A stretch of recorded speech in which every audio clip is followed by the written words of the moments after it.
Et bonjour tout le monde, voilà, on se retrouve aujourd'hui. Une magnifique journée. Je vous montre un petit peu le décor. L'horizon à perte de vue. Voilà, et je sais pas si vous voyez bien. Je sais pas si vous apercevez les petites taches marron dans l'eau. C'est ce qu'on appelle les alluvions. Donc je sais pas exactement ce que c'est. Je pense que ça doit être un micro-organisme qui flotte un petit peu à la surface. Et voilà, donc on se retrouve au milieu de tout ça, il y en a de partout, hein, un vrai dalmatien quoi. Là, il y en a un qui est juste là, on le voit bien, un truc énorme là. Voilà, donc c'est qu'on est pas loin de chez nous, comme d'habitude, à chaque fois qu'on arrive vers Saint-Denis, il y en a. Donc aujourd'hui, petite vidéo, hein, on va se poser, on va profiter un petit peu du beau temps, je viens de régler le cap bien comme il faut et tout, donc on est tranquille pour un petit moment. Et on va parler un petit peu du choix du bateau parce que ça m'a été beaucoup posé. Je pense que c'est intéressant comme question parce qu'il y en a tellement. Et pourquoi moi j'ai fait ce choix en tout cas. Je vais vous le donner un petit peu. Puis on va voir un petit peu le bateau en soi. Donc qu'est-ce que mon bateau? Mon bateau est un Jeannot. Donc c'est la marque. Le modèle c'est le modèle Sun Odyssey 29.2, ça c'est sa longueur, 29 pieds. Oh là là, il y a deux deltas d'oiseaux, sachant que chaque delta fait à peu près 20. Ouais, là il y a au moins 40 oiseaux.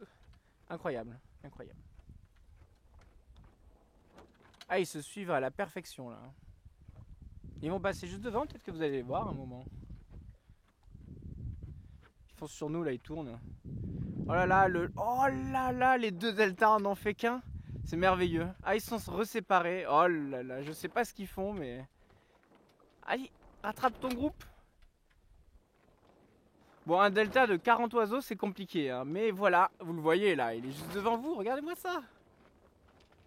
Il y en a 4-5 qui sont à la traîne un peu sur le côté, mais là, ils viennent passer droit devant.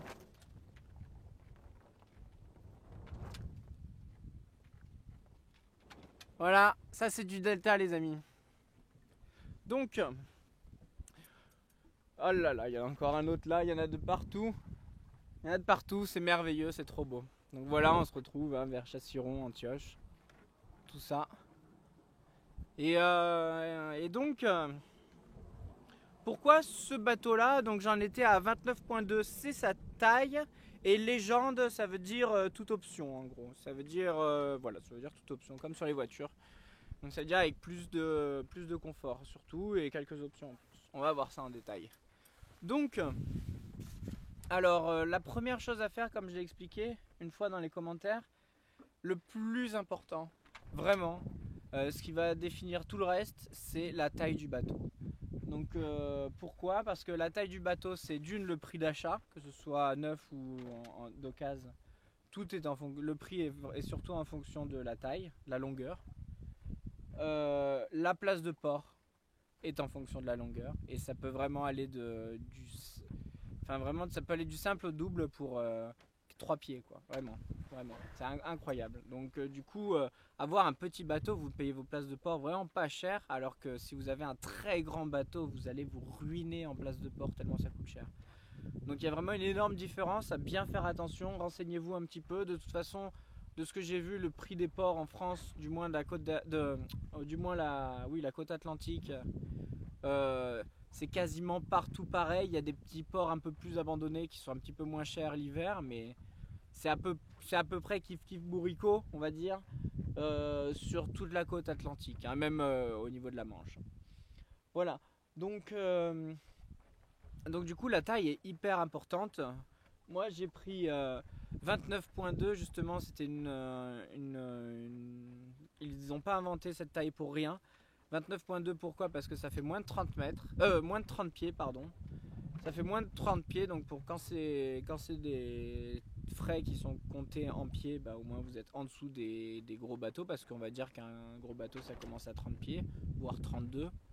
Mais, euh, mais des 29 au moins vous êtes sûr que vous êtes considéré comme un petit bateau. Donc pour l'assurance aussi, pour le grutage, pour les frais, tous les autres frais que vous allez avoir, tout est en fonction de la taille du bateau. Donc selon votre budget, prenez un bateau une taille de bateau en fonction de votre budget, c'est très important.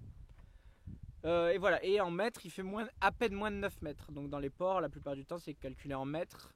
Donc moi, il fait 8,95 m, un truc comme ça, hors tout. Donc du coup, au moins, j'ai pas de soucis, je fais moins de 9 mètres. Donc une fois de plus, une petite catégorie. À partir de 10 mètres, vous commencez à banquer pas mal.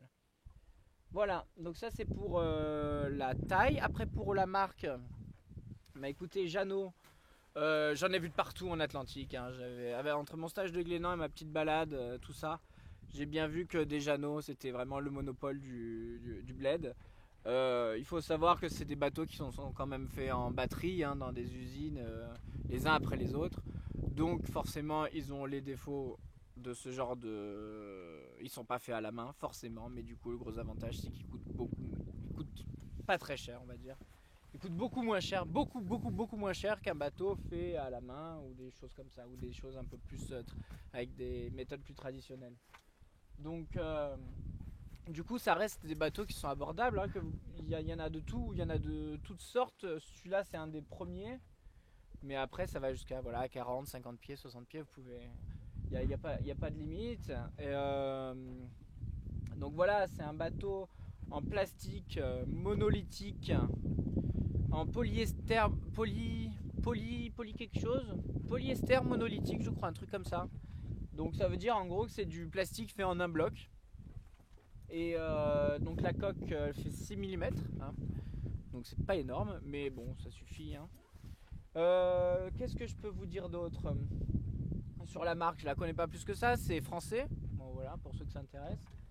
Et puis surtout, ce qui m'a rassuré, c'est que j'en ai vu de partout, quoi. Partout où vous allez en Atlantique, il y en a. Donc ça veut dire que c'est un bateau qui est fait pour aller sur ces eaux-là.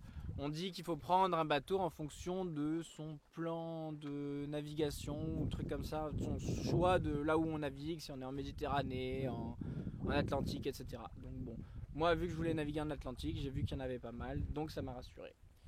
Voilà, et Sun Odyssey, bon bah c'est la gamme, on va dire, le modèle le plus commun de chez Jeannot maintenant. Voilà, donc il y a plein de diverses tailles. Comme je vous ai dit plusieurs fois, celui-ci c'est le petit frère du 32, donc ça veut dire que c'est à peu près le même confort que le 32, ce qui est le bateau, je pense, le plus commun qu'on puisse trouver, c'est le Sun Odyssey 32, celui qui est le plus commun, qu'on voit souvent dans les écoles de voile, des choses comme ça. Et donc celui-là c'est le même en plus petit, donc un petit peu plus manœuvrant. Voilà, donc après, je vais vous montrer un petit peu au niveau du pont, sans trop m'avancer. Donc au niveau des voilures, au niveau du mât, nous avons un mât qui fait, je crois, 15 mètres à partir de la ligne de flottaison, donc du niveau de l'eau. On a une seule barre, enfin une barre de flèche en V, voilà, un seul étage quoi. Et puis moi j'ai un Genoa sur enrouleur hein, qui est de base, d'origine. Voilà, un Genoa qui fait 20 mètres carrés, un tout petit peu moins de 20 mètres carrés. Une grand voile qui fait un tout petit peu plus de 20 mètres carrés, mais ça se joue à des dizaines de centimètres carrés. Donc c'est 20 mètres, 20 mètres. Donc ça fait 40 mètres carrés de voilure. Plus un spi qui se met sur le bout devant ou bout dehors. Bout dehors, je crois. Bout dehors. Et qui lui fait 50 mètres carrés. Donc surface totale des voiles, 90 mètres carrés.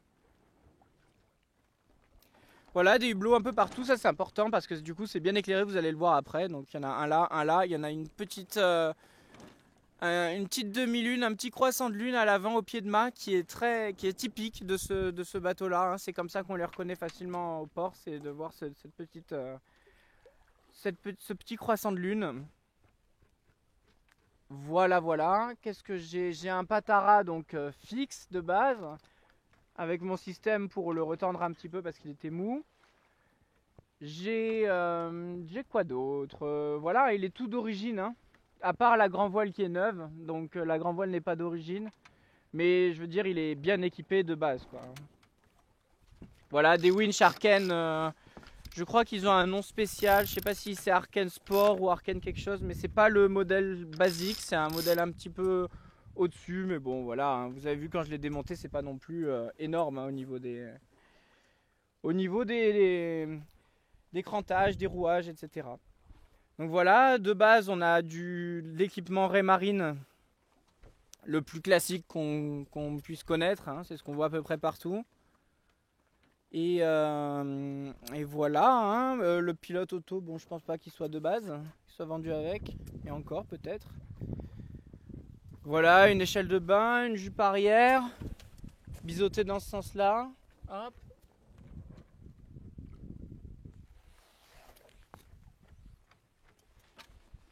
Voilà, bah écoutez, hein, je vérifie mon cap, je vois qu'Antioche on s'en écarte bien, au niveau du vent on est bon, et au niveau du cap on est bon.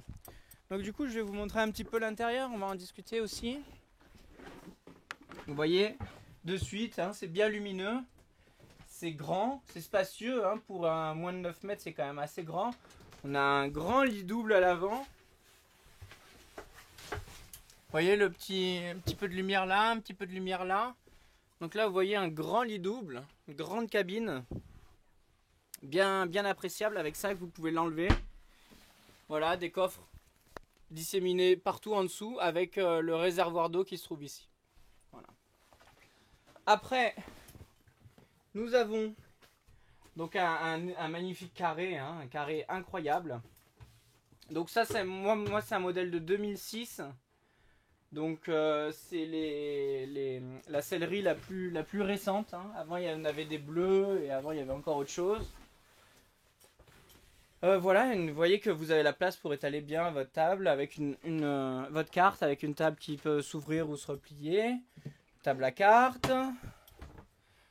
Avec voilà, votre tableau électrique, tout ça, je vous l'ai déjà montré, mais bon, qu'est-ce que je peux vous dire d'autre? En version légende, vous avez le chauffe-eau, qui est d'origine, de série. Voilà, le chargeur de batterie aussi qui se trouve ici, donc c'est pour gérer un petit peu l'alimentation des batteries l'un l'autre. Un feu de pont qui n'y est plus, donc je sais pas, j'espère qu'il y a le câble à l'intérieur du mât, mais en tout cas il n'y a plus le feu, qui a sûrement dû être changé ou quoi que ce soit.